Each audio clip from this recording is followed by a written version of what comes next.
Halo, selamat datang di channel kesayangan kita semua, Ahov Channel. Di program Ahov Celebrity, kejadian tak menyenangkan baru saja dialami oleh Awkarin. Pemilik nama Karin Novilda ini mengabarkan bahwa dirinya baru saja kehilangan uang ratusan juta. Dan usut punya usut, pelaku pencuri dan penipuan itu tak lain adalah asistennya sendiri. Seperti apa kronologinya? Simak ulasannya di sini. Awkarin mengungkapkan keluh kesahnya di Instagram Story, Sabtu 11 November. Di situ, Karin mengungkapkan bahwa asistennya baru ketahuan mencuri uang pribadinya. Si pelaku yang merupakan asistennya ini mengaku baru sekali mencuri. Namun, setelah ditelusuri, ternyata hal ini sudah berjalan sejak beberapa bulan yang lalu. Yang membuat Awkarin sangat kecewa adalah, si pelaku adalah asisten dan orang kepercayaannya sendiri. Akan tetapi, ia justru mendapatkan balasan yang tidak menyenangkan. Awkarin sendiri mengaku tak pernah berprasangka buruk dengan sang asisten. Kejadian ini akhirnya terbongkar saat Awkarin melihat dari CCTV bahwa asistennya pergi ke mesin ATM tanpa sepengetahuannya. Sakit hati dan kecewa dengan asistennya, Awkarin pun menumpahkan semua kesedihan dan keluh kesahnya kepada sang ayah. Ia tak habis pikir, kenapa ada orang sejahat itu. Masih tetap tak menyangka bahwa yang mencuri uangnya adalah orang terdekat, Awkarin pun sampai tak bisa tidur dan matanya bengkak. Apalagi, ia juga harus melaporkan asistennya ini ke polisi. Dan ini adalah satu momen saat asistennya mengambil uang sebesar 4,5 juta rupiah. Saat itu, Awkarin mengajak asisten dan Artnya untuk nonton bersama di bioskop. Usut punya usut, sang asisten rupanya sudah mengetahui PIN ATM milik Awkarin. Berawal dari tak sengaja melihat, ia kemudian mencoba beberapa kali hingga akhirnya benar. Dari saat itulah, ia mulai diam-diam mengambil uang tanpa sepengetahuan Karin. Setelah tahu ada kejadian tersebut, Awkarin kemudian mencetak mutasi dan rekening pribadinya. Dan ternyata, transaksi diam-diam itu sudah berulang kali terjadi dan banyak sekali. Dan ternyata, bukan cuma Awkarin saja yang kehilangan, tetapi juga sang kekasih, Jonathan Alden. Sepatu Alden yang berada di bagasi rupanya turut diambil oleh asisten Awkarin. Bagaimana menurut kamu? Terima kasih yang sudah menonton, tunggu di video berikutnya, jangan lupa subscribe, like, share dan komen. Dadah semua! Oke, jadi dengan video ini gue mau ngasih kronologi kemarin gimana akhirnya bisa ketahuan. Dan ini juga sebenarnya sebagai peringatan juga buat teman-teman di luar sana ya untuk berhati-hati lagi dan mungkin gak teledor kayak gue juga dan bisa punya money management yang jauh lebih baik juga. Kebetulan orang ini adalah orang kepercayaan gue banget gitu loh, dimana dia itu ya memang perilakunya selalu baik aja gitu loh, nggak pernah ada yang macem-macem dan segala macem. Jadi kayak mungkin kalau bisa dibilang shock ya gue shock banget sih lebih ke arah itu dan kecewa. Kalau untuk tas gue biasa dipegang sama dia, itu emang selalu dipegang sama dia. Kalau misalnya gue memang lagi ada kerjaan, kayak misalnya gue lagi talk show, nggak mungkin dong gue bawa tas ke atas, atau misalnya gue lagi baju jompo, pasti gue nitip tas gue ke dia. Nah, dan ya selama ini juga gue at least gue nggak pernah ada masalah ya gitu loh sebelum akhirnya gue tahu ini.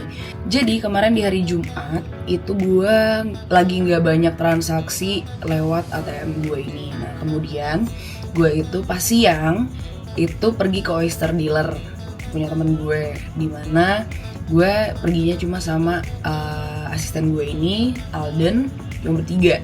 Terus, nah pas banget di situ emang gue cuma ke oyster dealer doang, nggak ada ke tempat lain di Ashta District. Jadi sebelum gue pergi ke oyster dealer, di depannya itu tuh ada kayak orang jual cheesecake gitu. Nah terus akhirnya kemarin gue beli cheesecake, terus habis itu Alden yang bayar nih pakai kartu dia. Terus habis itu gue emang kebiasaan kalau sama Alden kita tuh selalu PT-PT gitu kan. Nah jadi kayak gue emang udah langsung transfer ke Alden 75.000. Nah udah nih langsung kita ke oyster dealer. Di oyster dealer kayaknya gue spend waktu kayak 2 jam lah. Nah jadi asisten gue ini dia mau ngerokok, jadi dia di luar, gue di dalam karena gue emang lagi nggak minum dan juga gue nggak ngerokok. Nah terus udah kan, akhirnya karena di luar juga panas, jadi akhirnya gue di dalam, gue makan, ngobrol bla bla bla sampai akhirnya kayak ngerokok juga nih gitu kan. Jadi akhirnya gue tinggalin tas gue itu di luar. Ini mungkin salah gue juga. Tapi emang di situ ada staff-staffnya dari Oyster Dealer yang gue percaya juga gitu, dan juga ada CCTV gitu loh. Jadi nggak mungkin lah gue pikir ada yang macam-macam gitu kan kalau misalnya orang strangers ngambil tas gue tiba-tiba. Karena di depan itu langsung ada staff-staffnya gitu loh, kayak langsung ada kasirnya. Udah, singkat cerita, gue di luar, gue ngerokok, gue bilang sama asisten gue gak sebut namanya nih, tolong dong ambilin rokok gue. Terus kayak, tas kamu di mana kak? Kata dia gitu.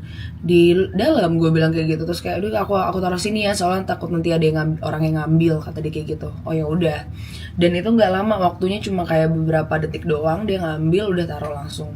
Yang gue nggak tahu adalah sepersekian detik itu ternyata mungkin he manages to ambil kartu gue gitu loh di dalam dompet gue, karena tas gue udah di situ di samping gue gitu loh, gue lihat. Nah terus dia itu sempet keluar, tapi gue nggak tahu karena gue juga nggak nanya, karena pasti mungkin dia mau ke toilet kayak apa, kayak biasanya juga ya udah dia keluar aja gitu. Nah udah, gue nggak nyadar apa-apa. Abis gue nge-gym malamnya, gue itu pergi ketemu sama Ero di Kalian Mason yang ada di Gunawarman. Itu belum buka buat umum, tapi masih soft opening for friends and family. Nah jadi abis selesai gue nongkrong di situ, pas mau bayar mereka belum punya EDC karena masih baru banget kan. Jadi akhirnya transfer. Nah gue transfer ke rekeningnya Kalian Mason. Terus kayak ini mungkin cara Tuhan yang gue nggak tahu, mungkin ini baik banget. Jadi pas gue lagi nunjukin bukti transfer kan pasti kan harus difoto sama mbaknya gitu kan. Pas mau difoto kepencet sama dia, ke back, belum ke foto. Jadi mau nggak mau gue harus buka mutasi gue. Terus gue buka mutasi gue, dia foto. Udah nih, pas gue mau tutup mutasi gue karena hari ini gue lagi nggak banyak transaksi, jadi transaksinya dikit kan.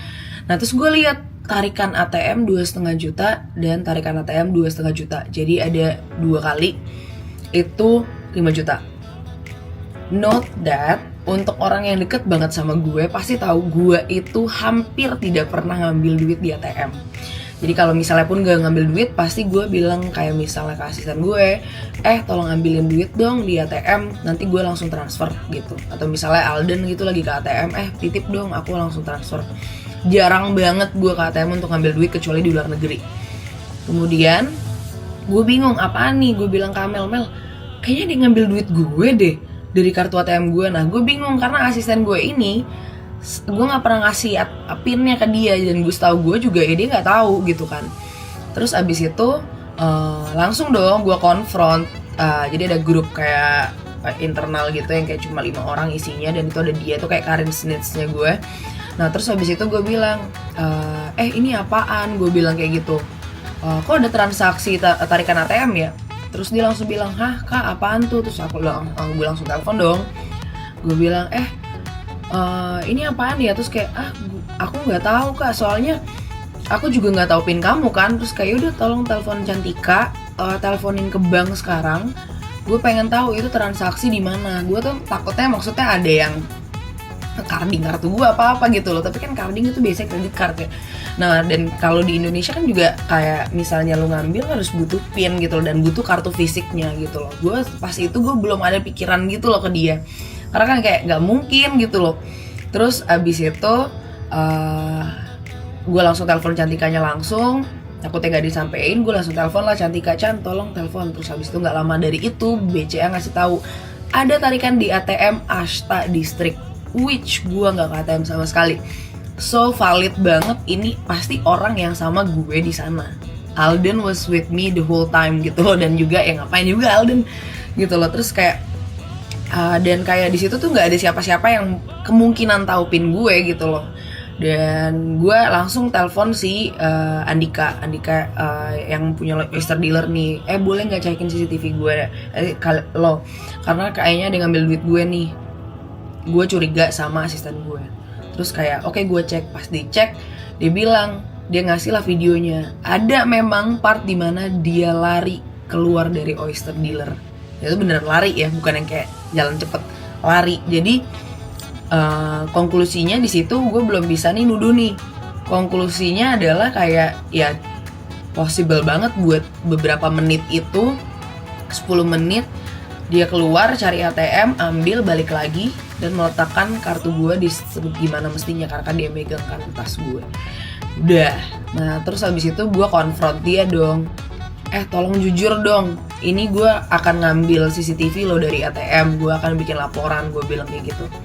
Akhirnya pas gue udah bikin konkol sama tim gue yang lain, tim finance gue dan juga manajer gue beserta Cantika dan Tantri, ternyata Cantika bilang dia tadi nelpon. Pas aku telepon dia nggak ngaku, akhirnya dia matiin, akhirnya dia nelpon lagi dan dia ngaku, dia bilang hilaf, tapi ini cuma pertama kali dan terakhir kalinya, kata dia gitu. Terus dia bilang katanya gue mau resign aja juga, nanti gue balikin duitnya, kata dia. Oke. Untungnya manajer gue, maksudnya kita juga bukan bego ya, kita langsung kayak, wah kita harus cek dong. Kebetulan banget nih manajer gue lagi megang rekening koran gue yang 3 bulan yang lalu, karena lagi gue minta gara-gara dari bulan Oktober sampai 3 bulan ke belakang, karena gue lagi nge-apply visa Schengen gitu buat ke Eropa. Nah jadi ada di dia, terus dia bilang mau dicekin nggak? Dicekin. Tapi lu yakin ya 3 bulan terakhir lu nggak ada ngambil ATM? Dan ini demi Allah gue yakin, karena gue inget kalau gue ngambil. Terus akhirnya dia telepon gue lagi, wah ini parah, ternyata nggak terjadi cuma sekali. Dan itu tuh gini, kalau ATM baru itu dia limit ngambil duitnya itu 2,5 juta. Kalau ATM lama itu 1,250, dan itu selalu spesifik 2,5 juta, 2,5 juta ngambilnya. 2,5 juta, 1 juta. 2,5, pernah ada yang paling parah tuh 2,5 juta, 2,5 juta sama 1,5. Itu 6,5 juta. Itu dalam 1 hari. Lu bayangin. Ini yang ketahuan dalam waktu 3 bulan aja. Ini belum beserta Cece, belum beserta juga selama bulan-bulan lainnya. Nah akhirnya gue nggak mau ngomong itu dulu ke dia. Gue bilang kayak, kalau lo emang ada itikat baik, tolong lo datang besok, gue bilang kayak gitu. Terus abis itu iya kak aku datang dong besok, di hari Sabtunya, dimana gue harus pergi ke Semarang itu kemarin. Nah terus udah kan gue udah pusing banget, gue udah kayak malamnya tuh gue nggak berhenti nangis karena gue shock banget gara-gara kayak dia orang kepercayaan gue dan kayak the least orang yang gue pikir bakal ngelakuin hal itu gitu loh. Karena dia tuh selalu yang tiap waktu, jangan taruh sembarangan, nanti diambil orang, jangan taruh ini segala macem, nanti ada yang ngambil gini-gini. Gue nggak kebayang aja karena dia selalu peduli dengan barang-barang gue supaya barang-barang gue nggak hilang, tapi malah dia yang ternyata ngambil gitu kan. Nah udah, akhirnya besoknya ketemu, gue suruh dia jujur, mending lo jujur aja sekarang daripada ini udah ketahuan nih, gue udah punya datanya. Dan plus dengan data yang akan kita ambil hari Senin, dan kita juga bakal bikin LP juga gitu loh. Ini gue bakal urusin juga, ini emang lagi ongoing. Itu ada lawyer gue juga kemarin pagi. Akhirnya singkat cerita dia ngaku dia udah melakukan ini. Kalau kata dia sih baru di tahun ini, tapi dia dimulai dari Idul Adha. Nah dari situ dia kayak, gue tanya dong, tahu pin gue dari mana? Oh ternyata dia ngaku juga bahwa dia ngelihat gue di satu tempat. Mungkin karena kan gue selalu nutupnya gini ya dari si staff atau orangnya. Nah ini mungkin dari belakang kelihatan. Gue ngetik tik. Terus habis itu dia sempat lihat, dia sempat nyoba sekali gagal. Mungkin dia nyari kesempatan lain ngelihat gue pas lagi ini lagi, dan dia coba lagi dan berhasil. Dan di situ dimulainya. Selalu berkala, banyak banget yang diambil. Nah itu dah ceritanya. Jadi ya konklusinya adalah walaupun gue selalu ada, maksudnya kayak finance pengecekan setiap bulan, mungkin harus dilakukan secara lebih berkala lagi, mungkin seminggu sekali untuk gue audit ya pengeluaran mau itu di PT gue atau di kartu gue gitu loh. Ini jadi pelajaran mahal juga buat gue gitu. Dan ya udah, mungkin gue ambil sisi positifnya, dia juga udah tanda tangan untuk mau ngembaliin, tapi ya harus tetap berlanjut hukum. Dan ya gue nganggep sisi positifnya adalah ini mungkin Tuhan lagi coba ngebersihin uang gue aja gitu dari segala kemudaratannya gitu. Jadi ya udah, doakan saja, dan semoga, gue berdoa juga buat teman-teman di luar sana yang mau teman-teman gue atau followers juga nggak akan mengalami hal ini, hal serupa ke depannya. Jadi berhati-hati saja guys, karena yang bisa kalian percaya